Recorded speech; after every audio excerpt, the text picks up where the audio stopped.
Should you ask for your subscribers' first name when they opt in? That's the question, and that's what I'll share in this video. Some people say that if you disregard the first name and only ask for the email address, that gives them less options, and in the end, it'll result in higher conversions, and you'll get more subscribers in the end. However, from my own testing, I've only seen a 1.3% difference or so. Not a significant amount, but obviously if you're generating lots of traffic, like millions of visitors, then that makes the 1.3% does make a difference. However, it really comes down to personal preference. Do you want to collect their first name? Do you want to collect their last name?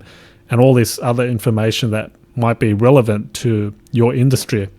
But in this internet marketing industry, usually just the first name and email address is sufficient enough. And when I say that it comes down to personal preference, do you want to add their first name? Do you want to be able to use their first name in your emails? And that's the question.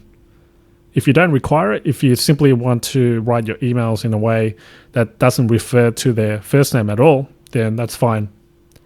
But if you want to add that little bit of personal touch and get their attention by knowing their first name, you can put it in your emails and embed it throughout your email newsletters.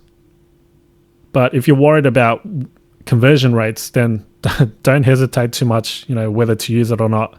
If it looks better just asking for the email address, and if it fits your opt-in page, as in your design, then feel free to just use the email address as a field.